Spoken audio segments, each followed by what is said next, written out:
છેલ્લા થોડા દિવસથી એક ગોંડલ અને ગોંડલના ગણેશ અને જે છે સુરતના અલ્પેશ કથિરિયા વચ્ચે વિવાદ વકર્યો હતો. હાલ આપણી સાથે ગણેશભાઈ છે. ગણેશભાઈ, શું કહેશો? એક આપના દ્વારા ચેલેન્જ ફેંકવામાં આવી હતી, આજે અલ્પેશ કથિરિયા આવ્યા પણ ખરા અને એમનો ઉગ્ર વિરોધ થયો. ચોક્કસપણે જે રીતે સમગ્ર ગુજરાતની અંદર છેલ્લા 2 મહિનામાં મારા પરિવારને અને ગોંડલને જે રીતે બદનામ કરવામાં આવી રહ્યું હતું, જે રીતે ગોંડલની અંદર જ્ઞાતિવાદ સ્થાપવાના પ્રયત્નો કરવામાં આવી રહ્યા હતા, એને લઈ અને ગુજરાતની જનતાએ મીડિયાના માધ્યમથી જ્ઞાતિવાદી માનસિકતા ધરાવતા લોકોના અનેક એવા નિવેદનો જોયેલા છે જેની અંદર મારા પરિવારને, મને, મારા પિતાશ્રીને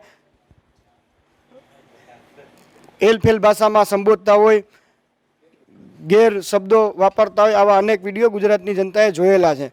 જેને લઈ અને સુલતાનપુરની સભામાં મારા દ્વારા અને અમારા વિસ્તારના તમામ આગેવાનો યુવાનો દ્વારા એક શિસ્તબદ્ધ રીતે ડિસિપ્લિનર ખૂબ એક સારો જવાબ દેવામાં આવ્યો હતો. અમે બધા આગેવાનોએ યુવાનોએ અમારી વાત મૂકી હતી અને આ વાતને લઈ કદાચ જ્ઞાતિવાદી માનસિકતા ધરાવતા લોકો કદાચ પડકાર માનતા હોય તો એ પડકાર મારો નહોતો, મારા પરિવારનો નહોતો, એ પડકાર ગોંડલની જનતાનો પડકાર હતો. અને આજના દિવસે ગોંડલનો શું મિજાજ હતો, ગોંડલની અંદર એ લોકોને ક્યાંય ઊભું રહી શકે એ જગ્યા પાટીદારોને અન્યાય થતી હોવાની વાત છે.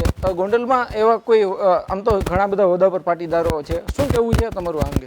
પણ આ સવાલ તમે મને નહીં, ગોંડલની જનતાને પૂછજો.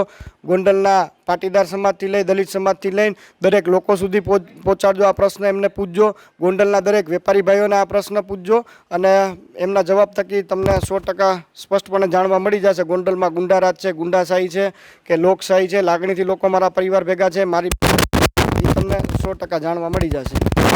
સવાલ હવે જે રીતના આ વખતે તમે ચેલેન્જ ફેંકી હતી, હવે આગામી રણનીતિ શું હશે? કદાચ તમારી સામે વિરોધ થાય તો તમે કઈ રીતે જવાબ દેશો? વિરોધ કરવાનો દરેક નાગરિકને હક હોય છે, પોતાની વાતને, પોતાનો અધિકાર મૂકવાનો દરેક નાગરિકને, ગુજરાતના દરેક યુવાનોને પોતાનો હક ને અધિકાર હોય છે. પણ વિરોધની એક શિસ્તતા હોવી જોઈએ, એક ડિસિપ્લિન હોવું જોઈએ. એ ચૂકી અને જે રીતે એમને એલફેલ ભાષામાં ગોંડલને બદનામ કર્યું, મારા પરિવાર વિશે જે એલફેલ ભાષા વાપરી અને જે રીતે ગોંડલના લોકોને ઉશ્કેરવાના પ્રયત્ન કર્યા, એવું ક્યારેય ન થવું જોઈએ. વિરોધ કરવો હોય તો એની વિરોધની એક ભાષા હોય, સારી ભાષા હોય, એની એ રીતે ચાલી અને વિરોધ કરી શકાય. અને આ વાત દરમિયાન ક્યાંય પણ મારા પરિવારના લોકો, ગોંડલના કોઈ આગેવાનો, કાર્યકર્તા હોય, કોઈ એલફેલ ભાષામાં વિરોધીઓને કોઈ આ રીતે ક્યારેય અમે પડકાર્યા નથી. અમે કદાચ પડકારા હોય તો શિસ્તબદ્ધ ભાષામાં અને ડિસિપ્લિનથી પડકાર્યા. આ હતા ગોંડલના. ખાસ કરીને તેમણે સ્પષ્ટ રીતે કહ્યું છે કે વિરોધ કરવો દરેક વ્યક્તિનો અધિકાર છે, પરંતુ કે ભાષાની મર્યાદા હોવી જોઈએ, કે માન મર્યાદા રાખી અને જે વિરોધ કરવો જોઈએ તે વિરોધ હોવો જોઈએ. પરંતુ તેમના વિશે જે છે છેલ્લા ઘણા સમયથી એલફેલ બોલવામાં આવતું હતું ને એટલા માટે જ તેમણે સુલતાનપુરની જે સભા છે ત્યાંથી તેમણે ખુલ્લો પડકાર ફેંક્યો હતો. હાર્દિક જોશી, ન્યૂઝ 18 ગુજરાતી, રાજકોટ.